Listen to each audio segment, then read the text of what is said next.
এক মাস ২ মাস করতে করতে বছর হয়ে গেল, ১ বছর ২ বছর করতে করতে ৭ বছর হয়ে গেল।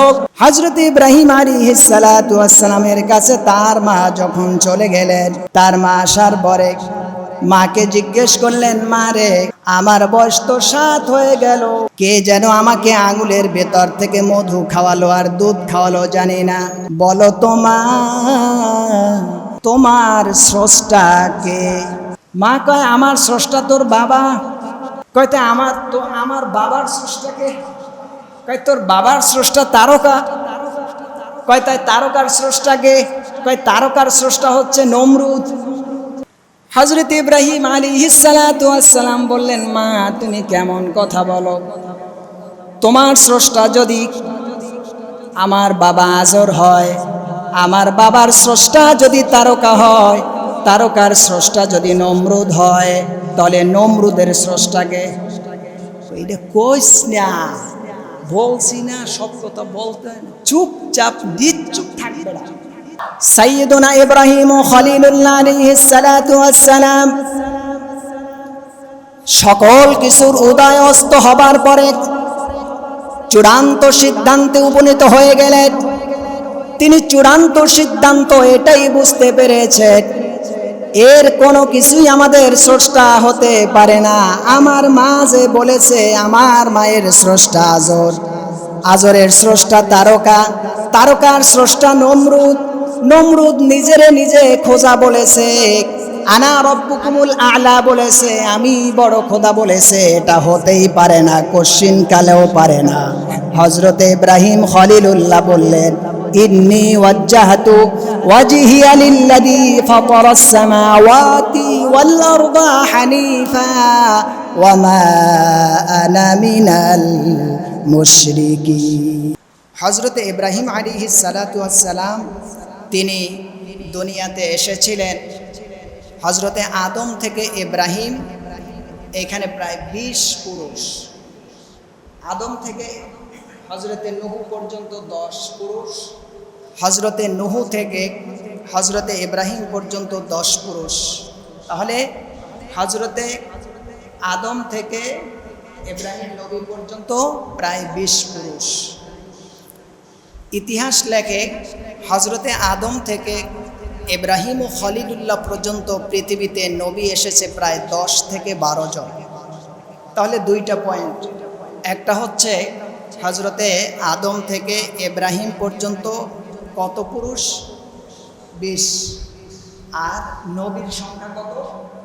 প্রায় ১০ থেকে ১২। এই যে ১০ থেকে ১২ জন নবী, এর ভিতরে উল্লেখযোগ্য নবীদের নাম আপনারা জানেন, হযরতে আদম, শীষ, ইদ্রিস, সালেহ, হুদ, এরপরে হচ্ছে হযরতে নূহ, এখান থেকে গিয়ে হযরতে ইব্রাহিম, এই পর্যন্ত এই নবী সহ এখানে আমি যাদের নাম বলেছি আর কয়েকটা নাম ইতিহাসে ওভাবে পাওয়া যায় না, তবে একসাথে প্রায় ১০ থেকে ১২ জন নবীর কথা এখানে বলা হয়েছে। এই নবীরা পৃথিবীতে দুনিয়া থেকে যাবার পরে হযরতে নূহের পরে এই পৃথিবীটাকে আল্লাহ পাক নতুন করে আবাদ করেছে। হযরতে নূহের সন্তান ছিল ৪টা, একটা বন্যার সময় কাফের হয়ে মারা গেছে, তার নাম ছিল কেনান। এরপরে অবশিষ্ট ৩ পুত্র ছিল, একটা সাম, একটা হাম, একটা ইয়াফেস। একটা সাম, একটা হাম, একটা ইয়াফেস। ইয়াফেস হচ্ছে তুর্কিদের প্রথম গোড়াপত্তন করেছে, তুর্কি জাতি ইয়াফেস থেকে এসেছে। হাম ভারতবর্ষে এসেছে, এই ভারতবর্ষটা কিন্তু সেই যুগ থেকে আবাদ হয়েছে, এবং ভারতবর্ষের ইতিহাস আমি পড়ার জন্য কয়েকটা বইও কিনেছি।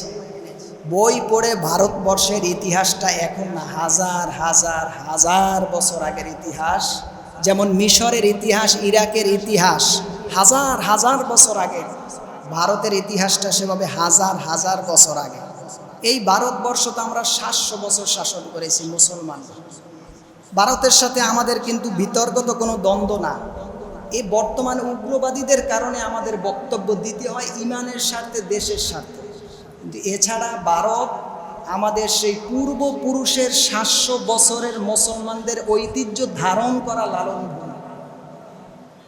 আমার প্রিয় মুসল্লি ভাইয়েরা, তাহলে এই হাম নামের নূহ নবীর ছেলে, তিনি ভারতবর্ষ গোড়াপত্তন করেছে। আর বাকি থাকলো শাম, যাকে দন্ত্য স দিয়ে লেখা হয় সাম। এই সাম দিয়ে আরব অনারবও এটাকে গোড়াপত্তন করা হয়েছে। তো যখন নূহ নবী বিদায় নিলেন, সব শ্রেণীর মানুষগুলি বন্যায় প্লাবিত হয়ে গেল।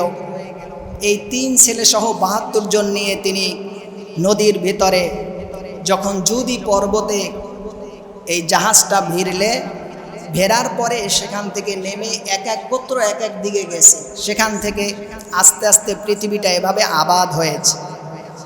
তো যখন আবাদ হতে হতে শত শত বছরের ভেতরে তখন পৃথিবীতে কোনো নবী ছিল না। যখন কোনো নবী ছিল না পৃথিবীর ভেতরে, তখন একটা স্বৈর শাসক পৃথিবীতে আবির্ভাব হয়েছিল। ইব্রাহিম থাকাকালীন সময় সেই লোকটার নাম কি? নমরুদ। নাম কি? এটার জীবিত ছিল প্রায় 1700 বছর। কত বছর? 1700 বছর। হ্যাঁ হ্যাঁ, মানুষ জন্ম দিয়েছিল। 1700 বছর জীবিত ছিল এই নমরুদ। নমরুদ ক্ষমতাটা কিভাবে পেল? যখন নূহ নবী বিদায় নিলেন, মাঝখানে হাজার হাজার বছর গ্যাপ ছিল। তখন তৎকালীন সময়ে নবী পৃথিবীতে না থাকার কারণে একে একে আস্তে আস্তে আস্তে আস্তে দিন ধর্ম ছেড়ে মনে যেভাবে চায় সেভাবে চলাফেরা শুরু করল।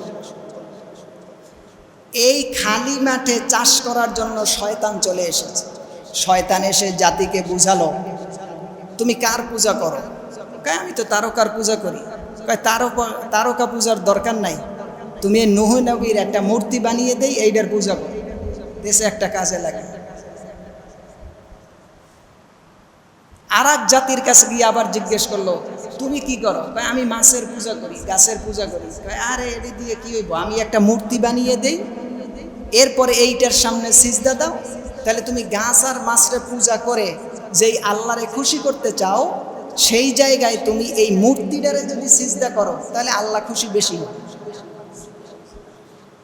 এই জন্য পৃথিবীতে সর্বপ্রথম মূর্তি আবিষ্কার করেছে শয়তান। কে আবিষ্কার করেছে?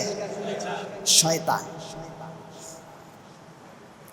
হযরতে নূহ আলাইহিস সালাতু ওয়াস সালাম বিদায় নিলেন। এই পৃথিবীর ভেতরে ইসলামের দাওয়াত তখন বন্ধ ছিল হাজার হাজার বছর ধরে।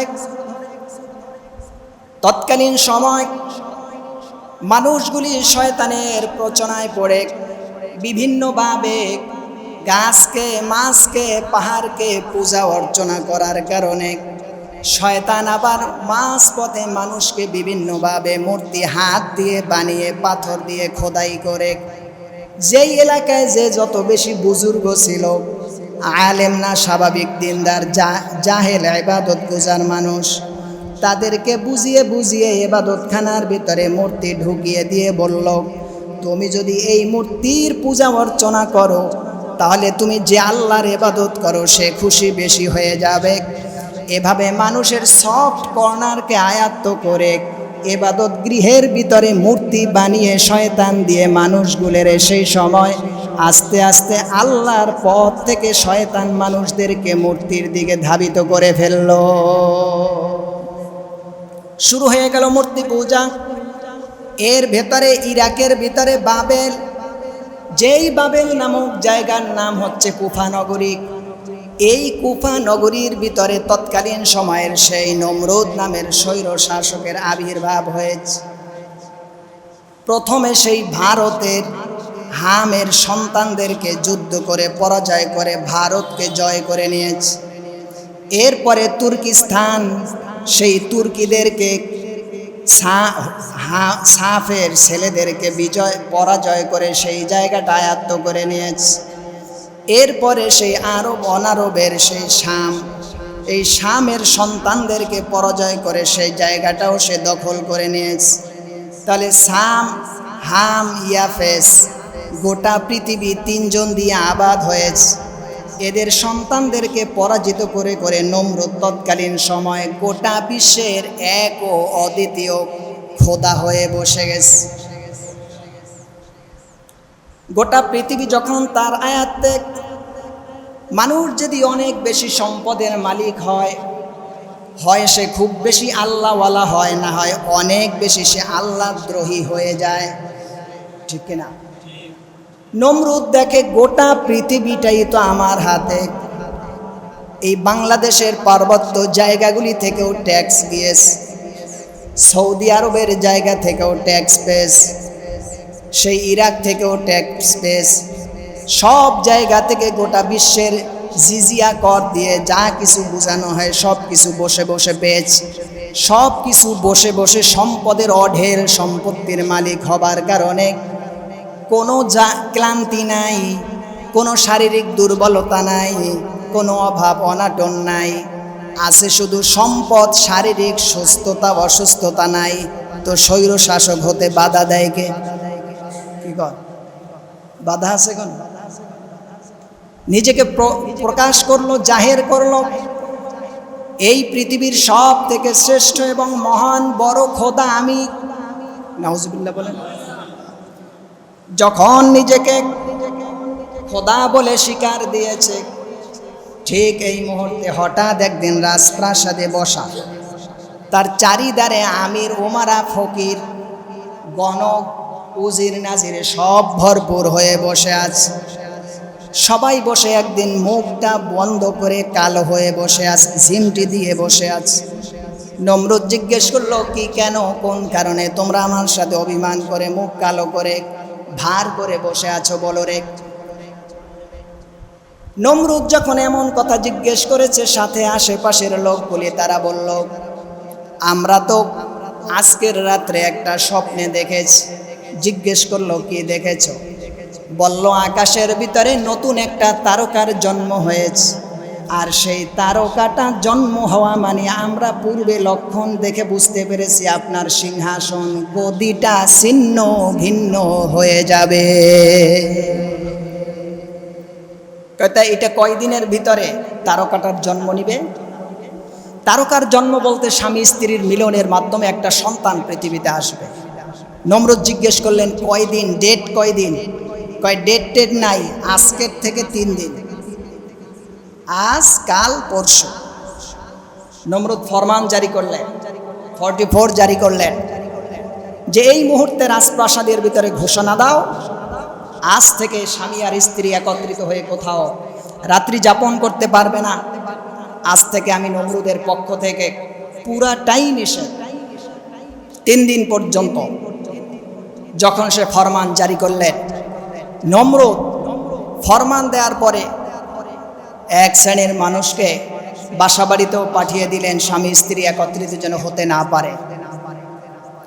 সবাই ঘুমিয়ে আছে। হঠাৎ করে নমরুদের দেহরক্ষী কোরআনুল কারীমে, আমি যে আয়াতে কারিমা আপনাদের খেদমতে তুলে ধরেছি, কোরআনুল কারীমের সূরাতুল আনআমের 74 নম্বর আয়াতে কারিমা, এই আয়াতের ভিতরে এসেছে, وَإِذْ قَالَ إِبْرَاهِيمُ لِأَبِيهِ آزَرَ أَتَتَّخِذُ أَصْنَامًا آلِهَةً। সূরাতুল আনআমের 74 নম্বর আয়াতের ভিতরে আল্লাহ পাক বলেন, ইব্রাহিমের পিতা লিয়াবিহি, তার পিতা ছিলেন আজার। হযরতে ইব্রাহিমের জন্মদাতা যেই পিতা ছিলেন সেই পিতার নাম হচ্ছে আজার। ইতিহাসে 2টা নাম লেখে, একটা হচ্ছে আজার আর একটা নাম হচ্ছে তারেখ। তো 2টা নামের সমাধান, আজার তার মূল নাম, তারেক তার উপাধি। আবার কোন কোন মুফাসসির বলেছেন তারেক তার আসল নাম, আজর তার উপাধি। এখন আজর নামটা প্রসিদ্ধ লাভ কেন করেছে?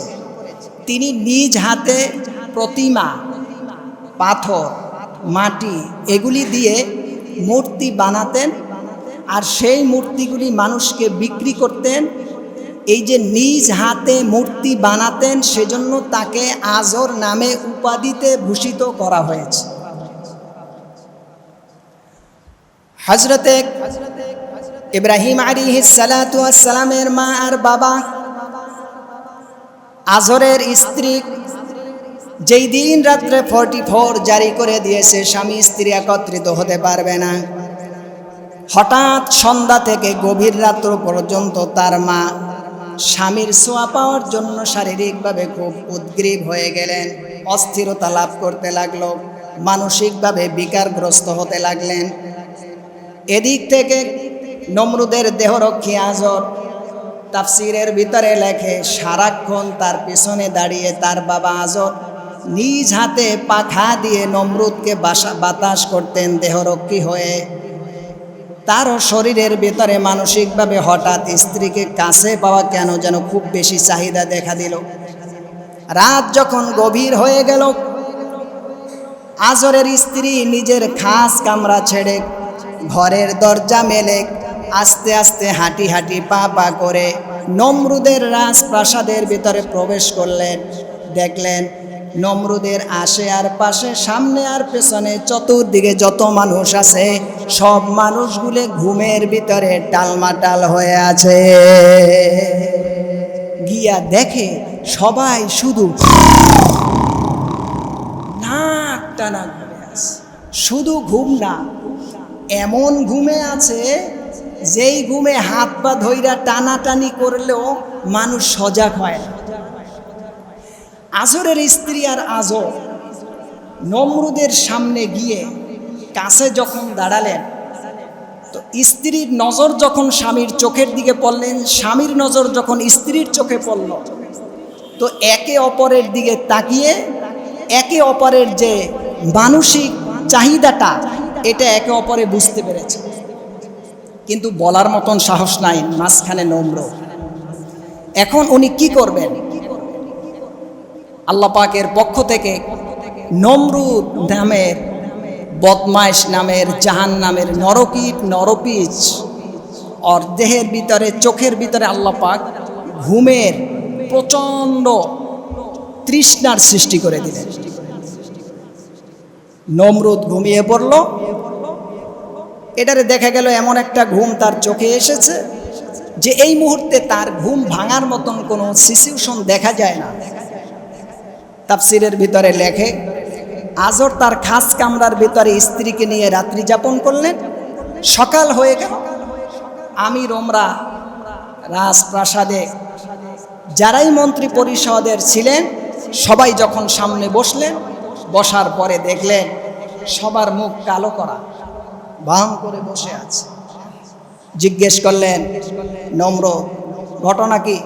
তোমাদের মুখ ভার করে বসে আছো কেন? কি হয়েছে? কি অবস্থা?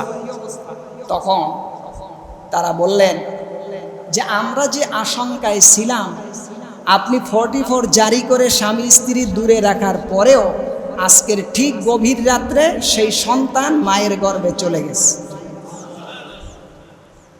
নমরুদ বললেন, তাহলে আজ থেকে 3 দিন পর্যন্ত সন্তান যাদের গর্ভে আসবে, আগামী 9 মাস পরে ডেলিভারি যত মহিলারা সন্তান দিবে, তাদেরকে ওই মা নিজ হাতে সন্তানকে গলা টিপে হত্যা করবে। কত বড় বদমাইশ! গদি ধরে রাখতে কি করছে? বলল আজ থেকে 9 মাস পরে যত সন্তান আসবে প্রত্যেক মা নিজ হাতে সন্তানকে হত্যা করে ফেলবে। নমরুদ ফরমান জারি করলেন। দিন এদিক থেকে যতই আগাচ্ছে, হযরত ইব্রাহিমকে আল্লাহ পাক তার মায়ের পেটের ভিতরে পরিপূর্ণ সন্তান 120 দিন পরে ওই বীর্যের ভিতরে আল্লাহর পক্ষ থেকে আল্লাহ তাআলা রুহু দান করে পরিপূর্ণ সুস্থ সবল একটা সন্তান মায়ের প্যাকেটের ভেতরে দিয়ে দিলেন।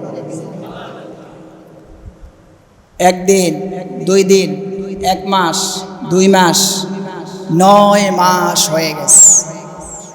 সাইয়্যিদুনা ইব্রাহিম ও খলিলুল্লাহ তিনি 9 মাস মায়ের পেটের ভেতরে এখন তার মা গভীর টেনশনে পড়ে গেলেন, সিরিয়াস হয়ে গেলেন যে বাসা বাড়িতে সন্তান ডেলিভারি দিলে নিজ হাতে সন্তান মারতে নমরুদ বলেছে, যদি মারা না হয় তার পক্ষ থেকে প্রশাসন এসে এটাকে কাভার করে দিবে, তাহলে আমি আমার সন্তানকে কিভাবে বাঁচাবো।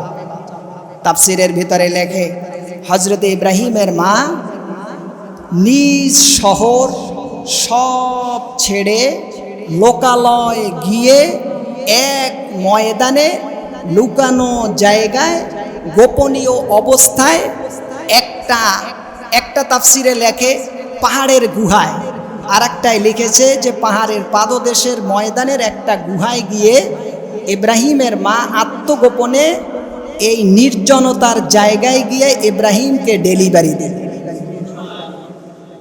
স্বাভাবিকভাবে ডেলিভারির সময় পৃথিবীতে কোনো মা একা থাকা আদৌ কি সম্ভব?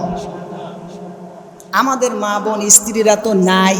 আগের দিনের মা বোনদের বডি ফিটনেস ভালো ছিল, তারা অনেক সময় অনেক কিছু পেরেছে, কিন্তু এখন মেয়েদের যে শারীরিক ফিটনেস, তাতে যদি বলা হয় একা একা ডেলিভারি দাও, তো ডেলিভারির আগে তার ডেলিভারি হয়, এমন অবস্থা। তো তার মা যখন ডেলিভারি দিলেন, ডেলিভারি দেওয়ার পরে এখন সুস্থ সবল অবস্থায় বাচ্চা পৃথিবীতে এসেছে।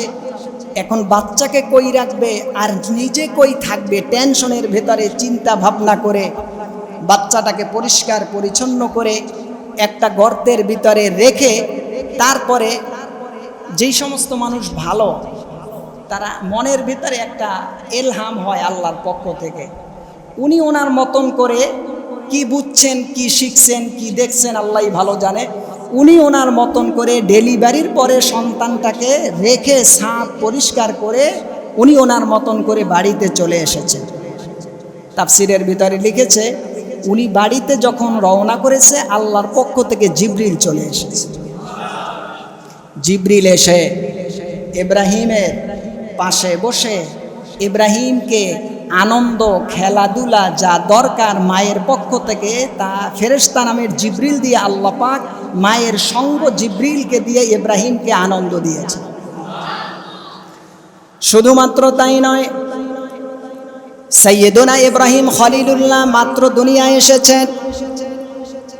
হযরতে জিবরিল আলাইহিস সালাতু ওয়াস সালাম তিনি এই দুগ্ধপোষ্য বাচ্চার দুটো আঙুলকে মুখের ভিতরে দিয়ে দিলেন। ইব্রাহিম খলিলুল্লাহর যখন দুধের পিপাসা পায়, একটা আঙুল চুষুনি মারে, সেইটার ভেতর থেকে দুধের নহর বের হয়ে যায়। আর একটা আঙুলের ভেতরে চুষুনি মারে, আর সেই চুষুনি মারলে পরে চোষণে চোষণে আল্লাহর পক্ষ থেকে আঙুলের ভেতর থেকে স্বচ্ছ মধু তার মুখের ভেতরে চলে যায়। হযরতে সাইয়্যিদুনা ইব্রাহিম খলিলুল্লাহ আলাইহিস সালাতু ওয়াস সালাম এইবার দুই আঙুল মুখের ভিতরে দিয়ে কখনো মধু কখনো দুধ খাচ্ছেন। এক সপ্তাহ পরে মা চলে এলেন। মা আসার পরে দেখে আমার নবজাত যে সন্তানকে 7 দিন পূর্বে গর্তের ভিতরে রেখে গিয়েছি, এই গর্তটা পরিষ্কার পরিচ্ছন্ন, বাচ্চা কেমন যেন আসমানের দিকে তাকিয়ে কার সাথে যেন অদৃশ্য শক্তির সাথে সে খেলায় মেতে আছে। 7 দিন হয়ে গেল, এভাবে করে 7 বছর হয়ে গেল। তার মা বলে আমি যখন গুহা থেকে বের হয়ে চলে যাই, অদৃশ্য একটা শক্তি এসে আমার বাচ্চার কাছে, আমার অবর্তমানে এই বাচ্চাকে যেন কেউ দেখতে না পারে, সেজন্য কেমন করে কোত্থেকে এসে গুহার গর্তটাকে বন্ধ করে জানি না, অদৃশ্য শক্তি নামের একটা পাথর এসে আমার অবর্তমানে মুখটা বন্ধ হয়ে থাকে। 1 মাস 2 মাস করতে করতে বছর হয়ে গেল। 1 বছর 2 বছর করতে করতে 7 বছর হয়ে গেল। হযরত ইব্রাহিম আলাইহিস সালাতু ওয়াস সালামের কাছে তার মা যখন চলে গেলেন, তার মা আসার পরে মাকে জিজ্ঞেস করলেন, মা রে তুমি বলো, আমার বয়স তো 7 হয়ে গেল, কে যেন আমাকে আঙুলের ভেতর থেকে মধু খাওয়ালো আর দুধ খাওয়ালো জানি না। বলো তোমার কাছে জানতে চাই ও মা, বলো তুমি তোমার স্রষ্টা কে? বয়স কত? তোমার স্রষ্টা কে? মা কয় আমার স্রষ্টা তোর বাবা। আমার স্রষ্টা কয় তাই আমার বাবার স্রষ্টাকে? কয় তোর বাবার স্রষ্টা তারকা। কয় তাই তারকার স্রষ্টাকে? কয় তারকার স্রষ্টা হচ্ছে নমরুদ। হযরত ইব্রাহিম আলাইহিস সালাতু ওয়াস সালাম বললেন, মা তুমি কেমন কথা বলো? তোমার স্রষ্টা যদি আমার বাবা আজর হয়, আমার বাবার স্রষ্টা যদি তারকা হয়, তারকার স্রষ্টা যদি নমরুদ হয়, তাহলে নমরুদের স্রষ্টাকে? এটা কইস না, বলছি না, সব কথা বলতে চুপচাপ চুপ থাকবে না। ইব্রাহিম কয়, মা এটা কেমন কথা? তা আমার স্রষ্টাকে, এটাকে আমি জানবো না, এটাকে আমি চিনবো না, এটাকে আমি জিজ্ঞেস করতে পারবো না। তাফসিরের ভিতরে লেখে, সন্তান যখন 7 বছর পূর্ণ হবার পরে মাকে যখন দিনের বেলায় জিজ্ঞেস করেছিলেন, এই একই কথাটা মা এসে আজরের কাছে এসে বলছিল যে তোমার সন্তান তো আমার স্রষ্টাকে, তোমার স্রষ্টাকে, তারকার স্রষ্টাকে, নমরুদের স্রষ্টাকে জিজ্ঞেস করছে, এখন বলো তো কি জবাব দিব রে? তার বাবা যেটা বলছিল সেটা হচ্ছে, বলল ওই যে নমরুদের সভা মন্ত্রী পরিষদে যারা ছিল তারা দেখেছিল তারকা আকাশে একটা উঠছে, নমরুদের সিংহাসন গেছে। ওই যেটা 7 বছর আগে দেখেছিল আর ভাবছিল সম্ভবত সন্তান ওইটা আমার ঘরেই আসছে। জোরে বলবেন না সুবহানাল্লাহ। নিঝুম রাতের দূর আকাশের দিকে তাকিয়ে ছোট্ট ছেলে মাকে বলে স্রষ্টা আমার কে? নিঝুম রাতের দূর আকাশের দিকে তাকিয়ে ছোট্ট ছেলে মাকে বলে স্রষ্টা আমার কে? সুবহানাল্লাহ। 7 বছর বয়সে সাইয়্যিদুনা ইব্রাহিম যখন রবের সৃষ্টি নৈপুণ্যতা খোঁজার জন্য মেতে উঠলেন, মায়ের কাছে দিনের বেলায় যখন কোনো জবাব পেলেন না, তাফসীরের ভিতরে লিখেছে রাতটা যখন শুরু হয়েছে তখন গর্ত থেকে বের হয়েছে, গর্ত থেকে বের হয়ে খোলা আসমানের দিকে তাকালে, আর খোলা আসমানের দিকে তাকিয়ে এবার তিনি এদিক সেদিক তাকাতে শুরু করলেন। কি আছে পৃথিবীতে, কে আছে, কোথায় আছে, কেমন আছে?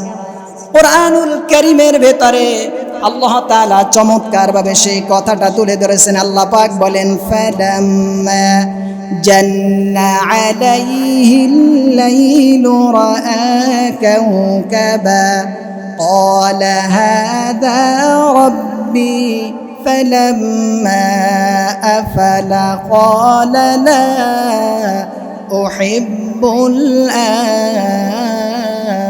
আফিলিন। সুবহানাল্লাহ। সাইয়্যিদুনা ইব্রাহিম 7 বছরের বালক এইবার খোলা আসমানের উপরে দাঁড়িয়ে ভাসমান আসমানের দিকে তাকালেন। রাতের প্রথম অংশে চাঁদ আসার আগে তারকাশ, তিনি আসমানের দিকে তাকিয়ে তারকার দিকে তাকিয়ে ফালাম্মা জান্না আলাইহিল লাইলু রাআ কাওকাবা, আসমানে যখন তিনি তারকার উদয়ের মিলনের ঘটনা দেখলেন তখন তিনি ভাবলেন, ক্বালা হাযা রাব্বি, হয়তো এইগুলি আমি ইব্রাহিমের স্রষ্টা হবে। কিন্তু কোরআন বলে ফালাম্মা আফালা ক্বালা লা উহিব্বুল আফিলিন, কিছুক্ষণ সময় তারকা রাতের প্রথম অংশ পর্যন্ত থাকার পরে আস্তে করে যখন তারকার অস্তমিত হয়ে গেল, ইব্রাহিম বললেন ফালাম্মা আফালা ক্বালা লা উহিব্বুল আফিলিন, যেই জিনিস আসে আর যায় ওঠে আর বিদায় নেয়, সেই জিনিস তো স্রষ্টা হতে পারে না। এই ভাবনা করার ভেতরেই কিছুক্ষণ পরে দেখে আকাশে চাঁদ উঠেছে। কি উঠেছে? কুরআনুল কারীম বলছে ফালাম্মা রাআল কমারা বাযিগান ক্বালা হাযা রাব্বি فلما أفل قال لئن لم يهدني ربي لأكونن من القوم الضالين الله أكبر। হযরত ইব্রাহিম এইবার রুটির মতন ঝলসানো চাঁদ মামার আলো রশ্মি দেখে এবার তিনি ভাবলেন তারকা তো দেখতে ছোট, চাঁদ তো অনেক বড়। ফালাম্মা রাআল কমারা বাযিগান ক্বালা হাযা, যখন তিনি এত সুন্দর চাঁদ মামাকে দেখলেন ভাবলেন সম্ভবত এটাই আমার স্রষ্টা হবে। কিন্তু ক্বালা রাব্বি লাকুনান্না মিনাল কওমিদ দাল্লিন, কিছুক্ষণ সময় প্রায় রাতের অর্ধেকটা সময় পার হবার পরে আস্তে আস্তে করে চাঁদ মামা যখন বিদায় নেওয়া শুরু করলেন তখন তিনি বললেন যার উদয় হয় আবার যে অস্তমিত হয়ে যায় সে আমি ইব্রাহিমের স্রষ্টা হতে পারে না। অবশ্যই আমার রব আমাকে যদি নিজে সৎপথ না দেখায় আমি ইব্রাহিম হেদায়াত পাব না। দাঁড়িয়ে আছে, রাত শেষ, সকালবেলায় কিছুক্ষণ পরে দেখে সূর্য, তারকা ছিল ছোট, চাঁদ হলো বড়। দিনের বেলায় 7টা 8টা 9টা যখন হয়ে গেল, যখন দেখলেন আস্তে আস্তে করে সূর্যি মামার প্রখর রৌদ্র, প্রথমে লাল, এরপরে আস্তে আস্তে গর্জিয়াস হতে হতে গোটা পৃথিবীটাকে সে তাপমাত্রায় কাঁপিয়ে তোলে। হযরত ইব্রাহিম আলাইহিস সালাতু ওয়াস সালাম, কুরআনুল কারীম বলছে ফালাম্মা রাআশ শামসা বাযিগাতান ক্বালা হাযা রাব্বি হাযা আকবার। তারকা তার থেকে বড় চাঁদ, চাঁদ তার থেকে বড় সূর্য, তাহলে হাযা আকবার, মনে হয় এটাই হাযা রাব্বি, সম্ভবত তাহলে এটাই আমার রব। দাঁড়িয়ে আছেন, তাকিয়ে আছেন অপলক নেত্রে। কিছুক্ষণ সময় দেখার পরে দিন যখন 2 অংশ ঘনিয়ে গেল, আস্তে আস্তে সূর্য মামা ঘুরতে ঘুরতে অস্তমিত অবস্থা যখন ধারণ করলেন সাইয়্যিদানা ইব্রাহিম খলিলুল্লাহ আলাইহিস সালাতু ওয়াস সালাম, তখন তিনি কিছুক্ষণ পরে নিজের অজান্তে হৃদয় থেকে অপলক নেত্রে অকল্পনীয় ভাষায় তিনি নিজেরটা নিজে বললেন ফালাম্মা আফালাত ক্বালা ইয়া কওমি, হে আমার জাতি, হে আমার কওম, হে আমার গোত্র, হে আমার স্বজাতি, তোমরা শোনো। আফালাত ক্বালা ইয়া কওমি ইন্নী বারিউম মিম্মা তুশরিকুন, তোমরা যাদের পূজা করো, কি গাছ, কি মাছ, কি পাহাড়, কি পর্বত, কি চাঁদ, কি সূর্য, কি তারকা, কি আজর, তুমি সহ নমরুদের যারাই পূজা অর্চনা করছো, এই পৃথিবীতে কেউ কারো স্রষ্টা হবার দাবি রাখে না, কেউ কারো স্রষ্টা হতে পারে না। আমি বুঝতে পেরেছি এই কোনো কিছুই মানুষের স্রষ্টা হতে পারে না। নিজের থেকে বলছেন তখন নিশ্চিত এগুলিকে যিনি সৃষ্টি করে কন্ট্রোল করে একটারে উঠায় আর একটারে নেয়, একটারে ক্ষমতা দেয় আর একটারে ক্ষমতায় বসায়, এক ফকিরকে ধনী বানায় আর এক ফকিরকে ধনীর জায়গায় বসিয়ে দেয়। যেই মহান স্রষ্টা এত কিছু করেন, নিশ্চিত সেই মহান স্রষ্টাই হচ্ছেন আসল স্রষ্টা। তোরা একটাও স্রষ্টা নও, মানুষ মানুষের স্রষ্টা হতে পারে না। অতএব আমি ঘোষণা দিলাম ইন্নী ওয়াজ্জাহতু ওয়াজহিয়া লিল্লাযী ফাতারাস সামাওয়াতি ওয়াল আরদা হানিফা ওয়া মা আনা মিনাল মুশরিকিন। চিৎকার মেরে বলা যাবে কি আল্লাহু আকবার? সাইয়্যিদুনা ইব্রাহিম খলিলুল্লাহ আলাইহিস সালাতু ওয়াস সালাম সকল কিছুর উদয় অস্ত হবার পরে চূড়ান্ত সিদ্ধান্তে উপনীত হয়ে গেলেন। তিনি চূড়ান্ত সিদ্ধান্ত এটাই বুঝতে পেরেছেন, এর কোনো কিছুই আমাদের স্রষ্টা হতে পারে না। আমার মা যে বলেছে, আমার মায়ের স্রষ্টা আজর, আজরের স্রষ্টা তারকা, তারকার স্রষ্টা নমরুদ, নমরুদ নিজেরে নিজে খোদা বলেছে, আনা রব্বুকুমুল আলা বলেছে, আমি বড় খোদা বলেছে, এটা হতেই পারে না, কশিন কালেও পারে না। হযরতে ইব্রাহিম খলিলুল্লাহ বললেন, ইন্নী ওয়াজ্জাহতু ওয়াজহিয়া লিল্লাযী ফাতারাস সামাওয়াতি ওয়াল আরদা হানিফা ওয়া মা আনা মিনাল মুশরিকিন। এই পৃথিবীর মানুষ, ইন্নী নিশ্চয়ই আমি, ওয়াজ্জাহতু নিজেকে পুরাপুরি মুখাপেক্ষী করে দিলাম, মাথার তালু থেকে পায়ের তালু পর্যন্ত গোটা আপদা মস্তকটাকে ওয়াজ্জাহতু আমি সঁপে দিলাম, অর্পণ করলাম, উৎসর্গ করলাম, আমি নিজেকে পুরাটাই হ্যান্ডওভার করলাম।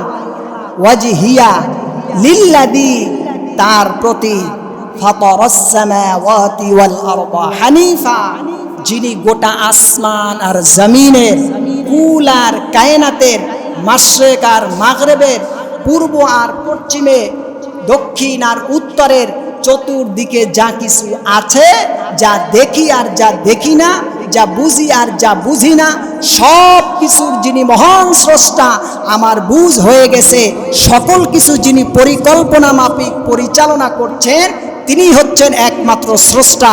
বলেন আল্লাহু আকবার। কি সাংঘাতিক কথা বললেন সেই 7 বছর বয়সে। ওয়ামা আনা মিনাল মুশরিকিন, হে আমার জাতি, হে আমার কওম, শোনো, তোমরা তোমরা যার পূজা করো, তোমরা যেইটাকে মাবুদ বলে ডাকো, একটাও কারো মাবুদ নয়। শোনো, তোমাদের থেকে, তোমাদের মুশরিকিয়াত থেকে, মুশরিকি জীবন থেকে তোমাদেরকে এরকমের জড় পদার্থ জিনিসের সামনে নিজেরা যে মাথা নোয়া, তারপর ইবাদত গুজার করে নিজেকে অনেক বড় আল্লাহর শ্রেষ্ঠ বান্দা বলতে চাচ্ছ, এর কোনো কিছুর মুখাপেক্ষী আমি ইব্রাহিম নই। আমি হচ্ছি একমাত্র, শুধুমাত্র, কেবলমাত্র আমার আল্লাহর খাঁটি একটা গোলাম। কোরআনুল কারীম বলে হানিফা, হানিফুন শব্দের অর্থ হচ্ছে একনিষ্ঠ ধর্মের ব্যাপারে যারা প্রাণ উৎসর্গ করে। কোরআনুল কারীম বলে ইব্রাহিম 7তম বয়সে, ছোটবেলায় বালক মানুষ, নাবালেগ, সেই সময় আল্লাহকে খুঁজতে গিয়ে এক সময় সব কিছু দেখে নিজের থেকেই বলে ফেলছেন, কেউ কারো স্রষ্টা নয়, স্রষ্টা যিনি, তিনি আমাদেরকে অস্তিত্বহীন থেকে ধাপে ধাপে, ক্রমে ক্রমে, আস্তে আস্তে আমাদেরকে অস্তিত্বহীনের জায়গা থেকে পুরাপুরি অস্তিত্ব দিয়ে আবার 60, 70, 80 বছর বয়স দিয়ে এরপরে যিনি মৃত্যু ঘটায়, তিনি হচ্ছেন একমাত্র আল্লাহ রাব্বুল আলামিন। বলেন সুবহান। হযরতে ইব্রাহিম চিন্তা করলেন, তাহলে এই দাওয়াতটা এখন আমার জাতির কাছে পৌঁছানো দরকার। কার কাছে? কার কাছে? যখন আপনি কখনো ভালো কোনো জিনিস জানবেন, আপনার দায়িত্ব হচ্ছে সর্বপ্রথম আপনার নিয়ারেস্ট, একেবারে কাছের যারা থাকবে তাদেরকে দিয়ে শুরু করা। আর আমরা ইসলামের দাওয়াতটা শুরু করি আগে দূর থেকে। কথা বলে না, আমরা ইসলামের দাওয়াতটা শুরু করি দূর থেকে। কোরআন বলছে না, ইসলামের দাওয়াতটা সর্বপ্রথম ইব্রাহিম শুরু করছে তার বাবা থেকে। কারণ তিনি দেখছেন মূর্তি কারা বানায়, দেখে আমার বাপে নিজে বানায়। মূর্তি কারা বিক্রি করে, দেখে নিজের বাপে বানায়, আবার নিজের বাপে এটারে পূজা দেয়, আবার দেখে নিজের বাপে এটা বিক্রি করে। এখন তিনি চিন্তা করলেন, হায় হায়, খাইছে তো। আমি যে ইসলামটা বুঝছি, তাওহীদটা বুঝ পেয়েছি, এই বুঝটা তো আমি আমার ভেতরে রাখলে হবে না, এই দাওয়াতটা সবার কাছে পৌঁছে দিতে হবে। সেজন্য তিনি সর্বপ্রথম তার ঘরকে নির্বাচন করলেন। ঘরের ভিতরে যাকে প্রথম টার্গেট করলেন সে হচ্ছে তার জন্মদাতা পিতা আজর। এবারে কি আবার স্বাভাবিক মানুষ? দেহরক্ষী তাওকার, নমরুদের। আবার এদিক থেকে নিজে যে ইতিহাস এবং তাফসির দোনোটায় দেখা যায় তার বাবা সে যে মূর্তিগুলি বানাতো এটা দেখতে এত সুন্দর হতো এবং এটা এত নিখুঁতভাবে সে এটাকে সৃষ্টি করতো, বানাতো, যে বানানোটার কারণে সব মানুষ তাকে খুব ভালোবাসত। হ্যাঁ, তুমি খুব মূর্তি বানাতে পারো, এটার জন্য তার একটা প্রশংসাই ছিল আলাদা। এমন ক্ষমতাধী সম্পন্ন বাবাকে ডেকে কি এক চমৎকার কথা বললেন। কোরআনুল কারীম বলে, ওয়াযকুর ইব্রাহিম ওয়াযকুর ফিল কিতাবি ইব্রাহিম ইন্নাহু কানা সিদ্দীকান নাবিয়্যা ইয ক্বালা লিআবিহি ওয়া কওমিহি ইয়া আবাতি লিমা তা'বুদু মা লা ইয়াসমাউ ওয়া লা ইউবসিরু। হে আমার পিতা, আপনি যে মূর্তি বানান বাবা, এই মূর্তিরে কোনোদিন কথা বইলা দেখছেন? কয় কেন? আপনি কথা বইলে দেখেন, ও কানে শোনে না। সুবহানাল্লাহ। আপনি কথা বইলে দেখেন না, ও কানে শোনে না। কয় বাবা, এটারে আমি নিজে হাতে বানাই, এটা তো জড় পদার্থ, আবার কানে শুনবে কি? কয় আব্বা, যেইটাই কানে শোনে না তো ওইটারে আপনি কি ডাকেন? আপনি এটার সামনে নমো নমো করেন, আবার মাথাটারে কেমন কেমন করেন, আবার এটারে সিজদা দেন। আব্বা, আপনি এটা কাজ করেন। ইয ক্বালা লিআবিহি ইয়া আবাতি লিমা তা'বুদু মা লা ইয়াসমাউ ওয়া লা ইউবসিরু ওয়া লা ইউগনি আনকা শাইআ। আপনি ওর সাথে কথা বলেন, বলে কথা বলে দেখছি, ওরে তো ডাকলে ও ডাক শোনে না। তো ডাকলে শোনে না, কানে শোনে না, কথা বললে বুঝে না। এমনকি ও নাকের ডগায় যদি একটা মশা মাছি পেশাব পায়খানা করে দেয় তাও সরাতে পারে না। এই খোদা নামের বেহুদা হাত দিয়ে বানিয়ে তারপর আপনি তার সেবা দিচ্ছেন। বাবা, এই কাজ আর কইরেন না। এই কাজ করলে আপনি আমার আল্লাহর গজবে পতিত হবেন। ইব্রাহিমের বাবা কি কয়? ক্বালা আরাগিবুন আনতা আন আলিহাতি ইয়া ইব্রাহিম। হ্যাঁ ইব্রাহিম, তুমি তো বেশি বুঝো বাবা।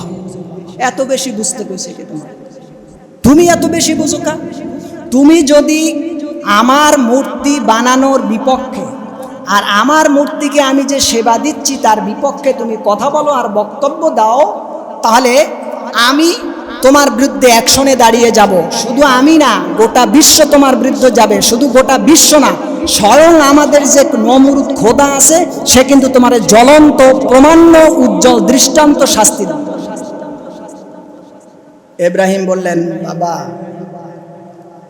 আপনি যে এত ভয় ভয় আমাকে দেখা, আমি যারে ভয় পাই তারে যে ভয় পায় সে এই কিছুরে কিছুই মনে করে।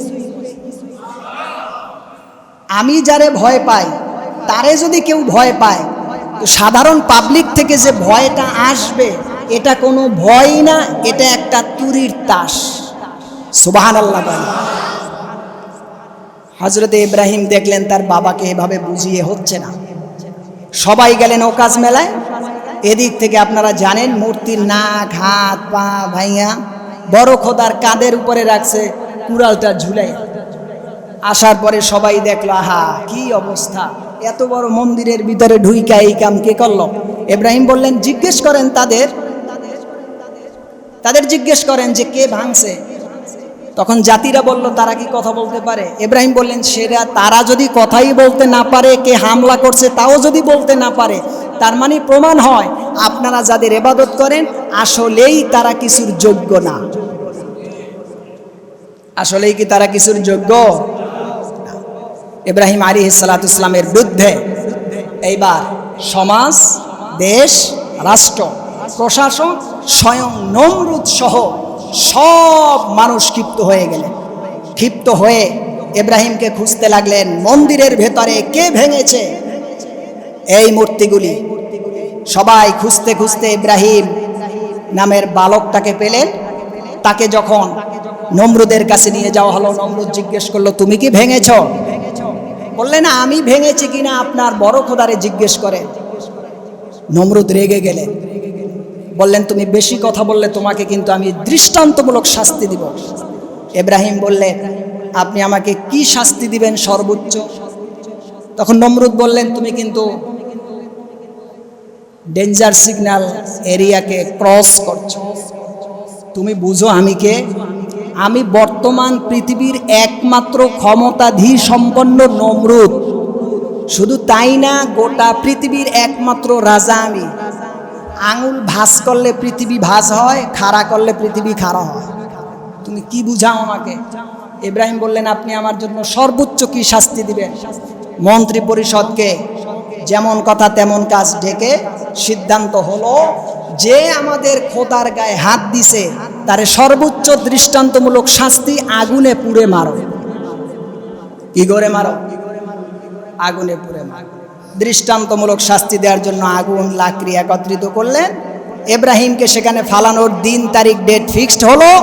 সব কিছু ওকে হবার পরে ইব্রাহিমকে যখন চরকা গাছের এপাশে রেখে ওপাশে যখন নিক্ষেপ করা হবে, যখন চরকা গাছ ঘুরছিল না, 16 বছরের নব যৌবনা প্রাপ্তা মেয়ে লোকদেরকে উলঙ্গ করে তারপর সেখানে ড্যান্স, নাচ, গান, থিয়েটার, বায়োস্কোপের ব্যবস্থা করা হলো। আল্লাহর পক্ষ থেকে যে ফেরেশতা এসেছিল, শয়তানের পরামর্শের মাধ্যমে মেয়েদেরকে উলঙ্গ করা হয়েছে। সেই উলঙ্গ মেয়েদেরকে দেখে আল্লাহর লজ্জাবতী নূরের তৈরি ফেরেশতারা চলে গেছে। চরকা ঘাস এবার ঘোরা শুরু হয়েছে। নমরুদ দূর থেকে বসে ফেল ফেল করে হাঁটছে যে আজকের তুমি আমাদের খোদার যথাযথ উপযুক্ত শাস্তি পেয়ে যাবে। ইব্রাহিম আলাইহিস সালাতু ইসলামের কাছে তখন আসমান থেকে সব শ্রেণীর ফেরেশতা এসে সাহায্য চেয়েছে। বয়স কিন্তু 7, 8, 9, 10, মাত্র এই সাইজের ছেলে, 12, 13, 14, 15 বছরের বালক মাত্র। তার কাছে ফেরেশতারা এসে বলছে, সাহায্য চান বলেন। জিবরিল বলেছিলেন, আপনি শুধু সাহায্য চাইলে হয়, আমার যে 600 পাখা আছে তার একটা দিয়ে শুধু বাতাস দেব, এই নমরুদ সহ গোটা শুদ্ধ গোষ্ঠী এরা সব কিছু উড়ে গিয়ে প্রশান্ত মহাসাগর সহ সমুদ্রের অতল গহ্বরে হারিয়ে যাবে। শুধু ইব্রাহিম আপনি বলেন, আপনি আমার কাছে সাহায্য চান কিনা? ইব্রাহিম বলেছিলেন, অসম্ভব। হাসবুনাল্লাহ ওয়া নি'মাল ওয়াকিল, নি'মাল মাওলা ওয়া নি'মান নাসির। তোমার মতো মাখলুকের কাছে আমি ইব্রাহিম কোনো সাহায্য চাই না, আমি আমার সেই মহান স্রষ্টা আল্লাহর কাছে সাহায্য চাই। তিনি যদি বাঁচান আমি বাঁচব, তিনি যদি এই আগুনে মারান আমি মরে যাব, তবু পৃথিবীর কোন সৃষ্টির কাছে আমার মাথা নত হবে না। বলেন সুবহান। এটাই তাওহীদ। আপনার উপরে হামলা আসবে, মামলা আসবে, মিথ্যে কথা আসবে, জেল আসবে, জুলুম আসবে, অপবাদ আসবে, এলাকার সব মানুষ আপনার বিরুদ্ধে গিয়ে দাঁড়িয়ে যাবে। এরপরেও আপনি যে হকের উপরে আছেন, সেই হকের জায়গায় থেকে যখন আপনি বলবেন আইলাহুম আল্লাহ, একমাত্র আমার স্রষ্টা আল্লাহ, এই কথা যতক্ষণ পর্যন্ত আপনার হৃদয় থেকে অপলক নেত্রে আপনি বলতে পারবেন, ততক্ষণ পর্যন্ত আল্লাহ পাক আপনাকে সাহায্যের জন্য জিবরিল পাঠিয়ে সরাসরি সাহায্যের ওয়াদা করেছেন। বলেছেন। কিন্তু এই জায়গা থেকে সরে গেলে হবে না। এই হকের তাওহীদ আর রিসালাতের জায়গা থেকে সরে গিয়ে আপনি মানুষের কাছে ভ্যান ভ্যান ফ্যান ফ্যান করবেন, এই মানুষই আপনাকে খেয়ে ফেলবে সময়ের অপেক্ষা, আজ অথবা কাল। এজন্য হকের উপরে থাকাটা সবচেয়ে বড় জিনিস। আল্লাহ পাক বলছেন, আমার হকের উপরে থেকে যে আমাকে ডাকবে, আমি আল্লাহ পাক তাকে কখনোই ভুলে যাই না। মা তার স্বামীকে নিয়ে ঘুমায়, সন্তান তার মায়ের কোলে ঘুম পড়ে, সব মানুষ আপন নিরে নিরে কোলে কোলে ঘুমিয়ে পড়ে, কিন্তু রাত যত গভীর হয় আমি আল্লাহ পাকের কর্মচঞ্চলতা তত বেশি বৃদ্ধি হয়। কে সাগরে, সমুদ্রে, আকাশপথে, পাহাড় পথে, জলপথে, স্থলপথে, আগুনে, বিদ্যুতে, বাতাসে, কে কোন জায়গায় বিপদে পড়ে আমার এই গভীর রাত্রে ডাক দেবে, গভীর দিনে ডাক দিবে, ওই ডাক শুনে সাহায্য পৌঁছে দেওয়া দায়িত্ব হচ্ছে আমি আল্লাহ। সেজন্য আমি আল্লাহর জন্য নামাজ, রোজা, হজ, যাকাত, দান, সদকা কোনো কিছুই ফরজ না, কিন্তু আমি আল্লাহর জন্য আমি একটা কাজ নিজেকে ফরজ করে নিয়েছি, ওয়াকানা হাক্কান আলাইনা নাসরুল মুমিনিন। আমার বান্দা হকের উপরে থেকে যতক্ষণ পর্যন্ত আমার কাছে সাহায্য চেয়ে যাবে, ওই মুহূর্তে তার কাছে সাহায্য পৌঁছানোটা আমি আল্লাহর জন্য ওয়াজিব, ফরজ করে নিয়েছি। বলেন সুবহানাল্লাহ। আমার প্রিয় মুসল্লি ভাইয়েরা, ইব্রাহিম সেই কাজটি করেছিলেন। সেই সময় ইব্রাহিম বলেছিলেন, হাসবি আল্লাহ। ইব্রাহিম তোমার সাহায্য, জিবরিল, মিকাইল, ইসরাফিল, তোমাদের কারো সাহায্য দরকার নাই। আল্লাহ পাক দেখলেন আমার ইব্রাহিম এত চমৎকার ইমানের উপরে অটুট, যখন শয়তান সহ 16 বছরের মেয়েরা উলঙ্গ বডিগুলি নাচ আর হেলাধুলা শুরু করেছে। চরকা গাছ এইবার যখন এই পাশ থেকে ধরেছে, ও পাশে ইব্রাহিমকে বসিয়েছে। যখন তারা নাড়াদুলা হেলা করছে, ইব্রাহিম পড়ছে, শুরু হয়েছে। আল্লাহ পাক জিবরিল বললেন, জিবরিল যাস না, এতক্ষণ তোমাদের কারো সাহায্য আমার ইব্রাহিম নিল না, আমার দিকেই তাকিয়ে আছে। এবার লাস্ট মুহূর্তে ইব্রাহিম আগুনের কুণ্ডলীর ভেতরে, যা 500 দৈর্ঘ্য পর্যন্ত উপরের দিকে আগুন পৌঁছে যায়, সেখান থেকে একটা কাক উপরে উড়ে গেলে আগুনের ভিতরে পড়ে যায়। এত তীব্র দাহ যেখানে, সেইখানে আমার ইব্রাহিমকে ফালাচ্ছে। আমার ইব্রাহিম অগ্নিকুণ্ডের ভেতরে পড়ার আগে জান্নাত থেকে স্বর্ণের চেয়ার নিয়ে দাও, জান্নাতের সবুজ পোশাক দিয়ে দাও, আগুনের কুণ্ডলীটারে তুমি ফুলের বাগান বানিয়ে দাও। সময় হয়ে গেছে, সময় হয়ে গেছে না আর সময়, আমি যেহেতু হয়ে গেছে, এখান থেকে বাকি কথা বলা হবে।